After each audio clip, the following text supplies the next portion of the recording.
For 12 years I'd been the family's quiet financial supporter.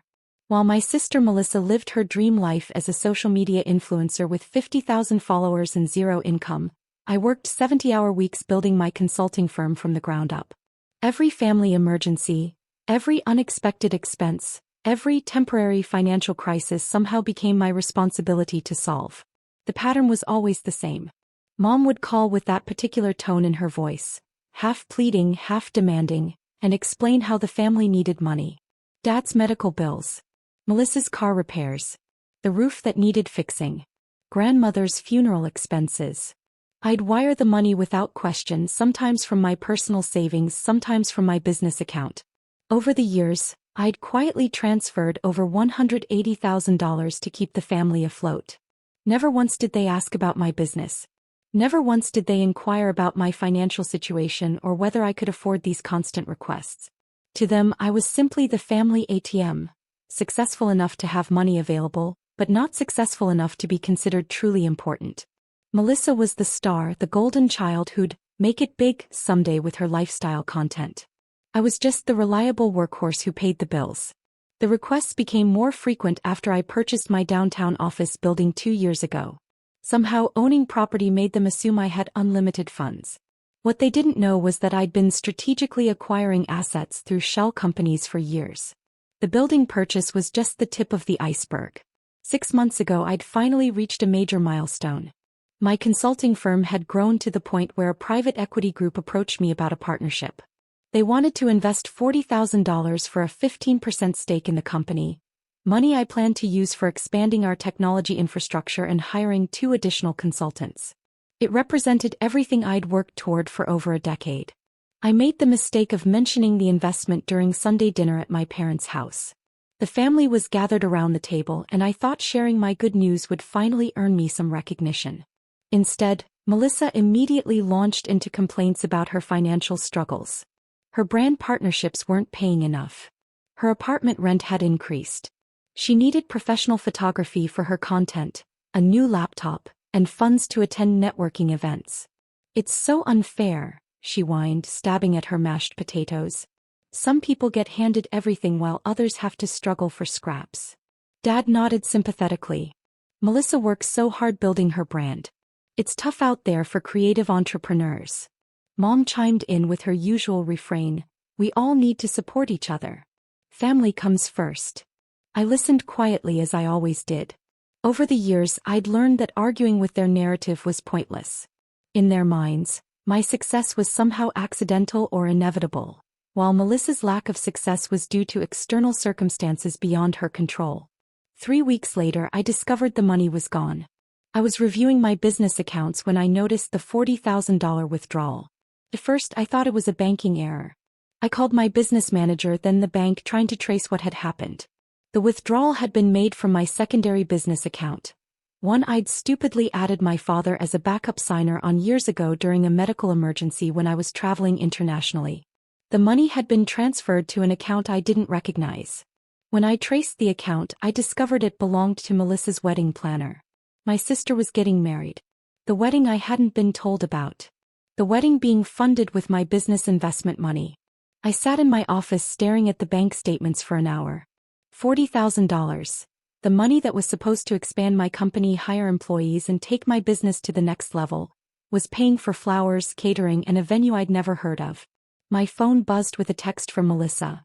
"OMG, finally booked the Riverside Manor for my October wedding. It's going to be perfect."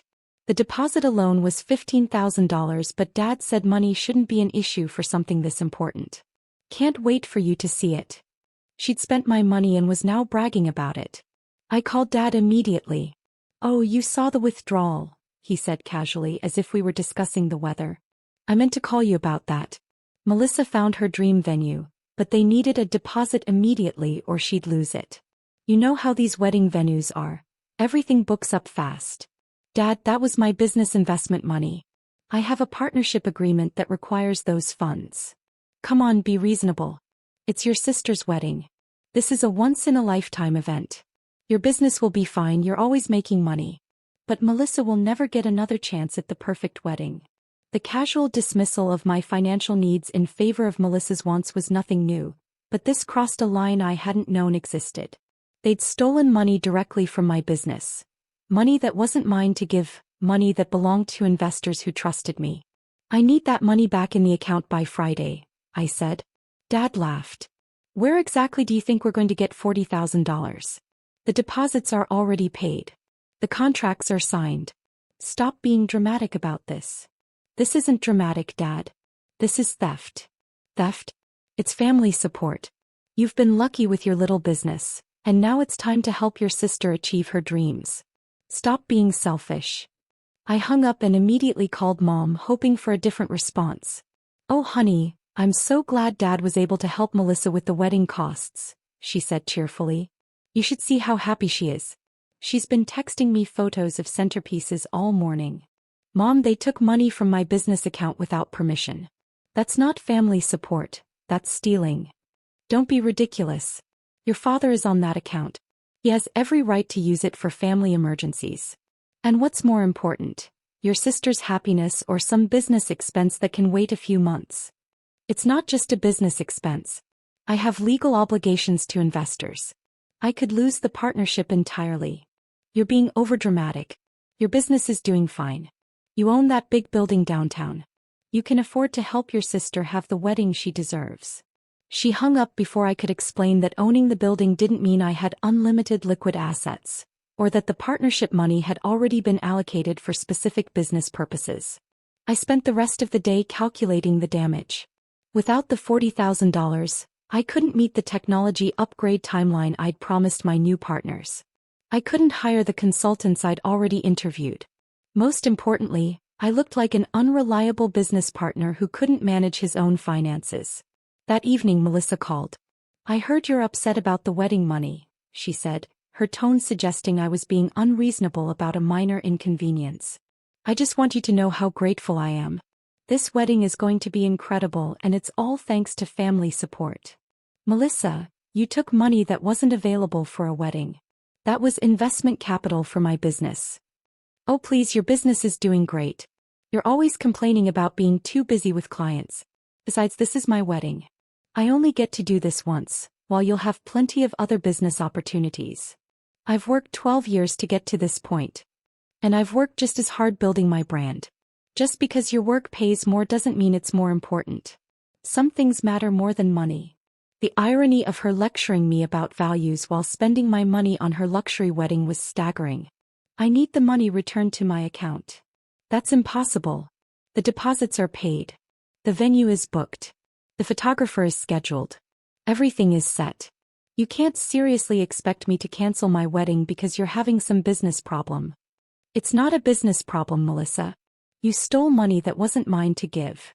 I didn't steal anything. Dad transferred the money. If you have a problem with it, take it up with him. But don't try to ruin my wedding over some accounting issue. She hung up, leaving me staring at my phone in disbelief. Over the next 2 weeks, I tried every reasonable approach to resolve the situation. I offered payment plans, suggested the family take out a loan to repay the money, even proposed that I could help with wedding costs from my personal funds if they returned the business investment. Every suggestion was met with the same response. I was being selfish, unreasonable, and cruel to prioritize business over family. Meanwhile, Melissa's social media filled with wedding planning content. Photos of flower arrangements, dress fittings, and venue tours, all funded with money stolen from my business. Her followers commented with congratulations and excitement, completely unaware that her dream wedding was being financed through theft. The breaking point came when my business partner called to discuss the delayed technology implementation. We're concerned about the timeline, he said. The infrastructure upgrades were supposed to begin last week. Our investors are expecting to see progress reports by month end. I had to explain that the funds were temporarily unavailable due to a family emergency. It was humiliating. I'd built my reputation on reliability and professional competence, and now I looked like someone who couldn't manage basic business finances. That afternoon, I made a decision that would change everything. I called the bank. Not the branch where my family did their personal banking, but the corporate headquarters. I requested a meeting with the senior vice president, citing urgent business matters requiring executive attention. The meeting was scheduled for the following Monday. I spent the weekend preparing documentation, bank statements showing the unauthorized withdrawal, the investment agreement requiring the $40,000 by specific dates, and records of every family financial request I'd honored over the past 12 years. Monday morning, I dressed in my best suit and drove to the bank's downtown headquarters. The senior vice president, Janet Morrison, greeted me in a glass-walled conference room overlooking the city. "Thank you for making time to see me," I said, placing a folder on the table between us. "I have a situation involving unauthorized access to business funds, and I'd like to discuss the bank's policies regarding account security." She opened the folder and began reviewing the documents. Her expression grew more serious with each page. "This appears to be a significant unauthorized withdrawal from your business account," she said. "Has this been reported to authorities?" "Not yet. The unauthorized signer is my father, and the beneficiary is my sister. I'm hoping to resolve this through internal channels before involving law enforcement." She nodded thoughtfully. "I see. And you're seeking the bank's assistance in recovering these funds?" "Actually," I said, reaching into my briefcase for a second folder, "I'm here in my capacity as the majority stakeholder of Morrison Financial Holdings." I placed the second folder on the table. Janet's eyes widened as she opened it and saw the corporate structure documents, stock certificates, and financial statements showing my controlling interest in the bank's parent company. Morrison Financial Holdings own not just the bank where my family kept their accounts, but also the mortgage company that held their home loan, the credit card company that issued their cards, and the investment firm that managed their retirement accounts. I acquired my majority position through a series of shell company purchases over the past 5 years, I explained calmly. The board isn't aware of my identity as the controlling shareholder. I've preferred to remain anonymous and allow professional management to run operations. Janet stared at the documents, then at me, clearly processing the implications. "So when you called about account security issues?" "I called as a customer seeking resolution for theft from my business account. But as the majority owner, I have additional options for addressing this situation." I leaned back in my chair, maintaining the same calm demeanor I'd shown during every family conversation about money. "I'd like to implement immediate account security measures for all Morrison Financial Holdings customers who have demonstrated unauthorized use of shared account access. This would include freezing accounts pending verification of transaction authority, reviewing all recent transfers for potential fraud, and requiring in-person verification for any future large withdrawals." Janet nodded slowly. "That's certainly within policy parameters for fraud prevention. I'd also like to review the loan and credit portfolio for customers whose accounts show irregular large expenditures that might indicate financial distress or inability to meet ongoing obligations." She understood immediately. "Of course. We have a fiduciary responsibility to ensure our customers aren't overextending themselves financially." "Perfect. Could we implement these security measures this afternoon?" "Absolutely. I'll have our security team begin the review process immediately." I stood and shook her hand. "Thank you for your time, Janet. I appreciate the bank's commitment to customer security and responsible lending practices." Walking back to my car, I felt a strange sense of calm. For 12 years, I'd enabled my family's financial irresponsibility by quietly covering their mistakes and absorbing their crises. Today that pattern ended. I drove back to my office and spent the afternoon working on client projects, the same focused productivity that had built my consulting firm from nothing into a multimillion-dollar enterprise. Around 3 p.m. my phone started ringing. The first call was from Dad. "What did you do?" he demanded without preamble. "I'm not sure what you mean." "Our bank accounts are frozen. All of them. Checking, savings, the credit cards. Everything. They say there's a security review for potential fraudulent activity." "That sounds serious. Have you done anything that might trigger fraud detection?" "Of course not. This is obviously about the wedding money. You called the bank and reported us for theft." "I reported unauthorized use of my business account, which is what happened." "It wasn't unauthorized. I'm on that account." "You're on that account for emergencies when I'm traveling internationally, not to fund weddings." "This is ridiculous. You're destroying the family over money." "I'm protecting my business from theft. The bank is protecting its customers from potential fraud." These seem like reasonable responses to the situation. Dad hung up, but the phone rang again within minutes. This time it was Mom. "Please tell me you're not really doing this to us," she said, her voice shaking.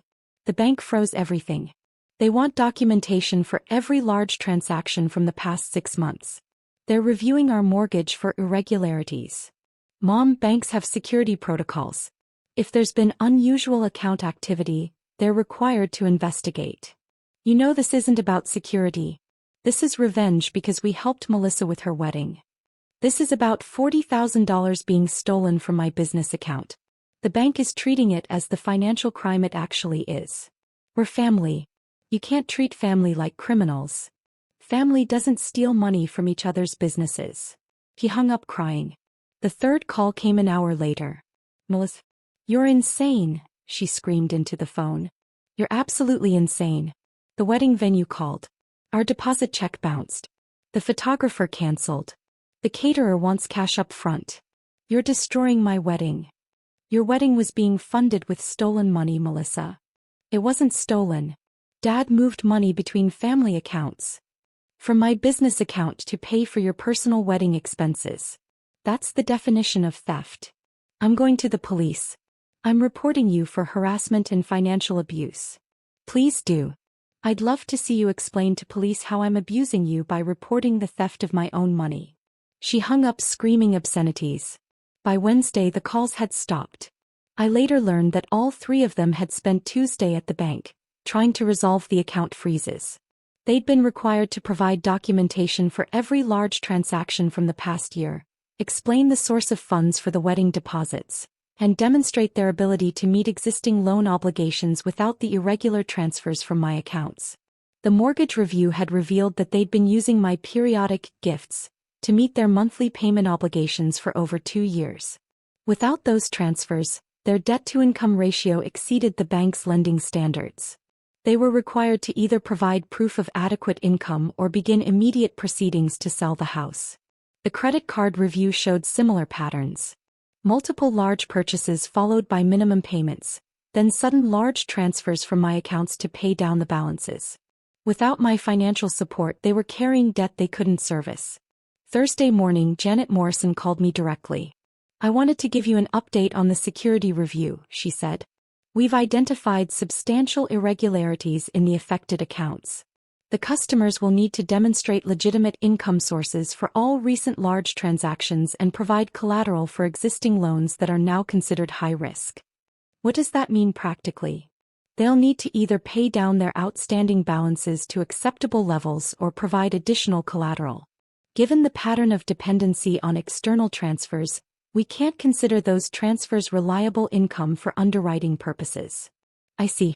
And the business account situation?" "We've recovered approximately $15,000 of the unauthorized transfer. The remaining $25,000 was spent on non-refundable deposits that appear to constitute a total loss." I thanked her and hung up. $25,000. Gone forever, spent on a wedding that would never happen. The irony wasn't lost on me. Friday afternoon, I was working late when my office security called to announce visitors. Dad and Mom were in the lobby requesting a meeting.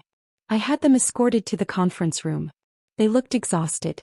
Dad's face was gray and Mom had clearly been crying. They sat across from me at the polished table where I normally met with clients and investors. "We need to talk," Dad said quietly. "I'm listening." "The bank is foreclosing on the house. They want the full mortgage balance within 30 days or we have to sell." I nodded but said nothing. "Our credit cards are canceled. The bank says we've been living beyond our means and they can't extend additional credit." And I waited. "Melissa's wedding is canceled. Everything. The venue, the photographer, the caterer. She's devastated." "I'm sorry to hear that." Dad leaned forward. "You have to know we never meant for this to happen. We thought you had plenty of money. The building, the business, all those client payments. We didn't realize taking the $40,000 would cause such problems. Dad, you've taken over $180,000 from me in the past 12 years. $40,000 wasn't the problem, it was the final problem." Mom spoke up for the first time. "We didn't know you were keeping track." "I wasn't keeping track for revenge. I was keeping track because that's what responsible people do with money. Every dollar that left my accounts was money I couldn't use for business growth, investment opportunities, or my own financial security. "We thought you were just successful," Dad said helplessly. "We thought you had more than enough." "I am successful. Because I work 70-hour weeks, because I make careful financial decisions, and because I don't spend money I don't have on things I don't need. The money you've been taking was my success, transferred to subsidize your lifestyle choices." They sat in silence for several minutes. Finally, Mom asked the question I'd been expecting. "What do you want us to do?" "I want you to learn to live within your means. I want you to get jobs that pay enough to cover your expenses. I want you to stop assuming that family means unlimited access to other people's money." "But what about the house? What about our retirement? What about Melissa's future?" "Those are your responsibilities to figure out. I'm 29 years old. I've been supporting a family of 4 since I was 22. I'm done." Dad tried one more approach. "If you help us get through this crisis, we promise things will be different. We'll pay you back gradually. We'll stop asking for money. You've promised that before. After the roof repair. After grandmother's funeral. After Melissa's car accident. Every crisis ends with promises that are forgotten as soon as the next crisis begins." I stood up, signaling the meeting was over. "I love you both. I hope you find a way to build sustainable lives. But I won't be part of the solution anymore." They left without another word. 6 months later, I received a wedding invitation in the mail. Melissa was marrying her fiancé in a small ceremony at the local community center. The invitation was printed on basic cardstock, not the elegant calligraphy she'd originally planned. There was no mention of expensive flowers, professional photography, or gourmet catering. I sent a gift. A modest check that represented what I could afford as a normal wedding guest, not as the family financial supporter. The thank you note I received was different from any communication I'd had with Melissa in years. It was handwritten, genuine, and included an apology for the previous year's events. She'd gotten a full-time job at a marketing agency. Her social media content now focused on budget-friendly lifestyle tips rather than luxury aspirations. She seemed, for the first time I could remember, genuinely happy rather than constantly frustrated by what she couldn't afford. My parents sold their house and bought a modest apartment. Dad found work as a part-time financial advisor.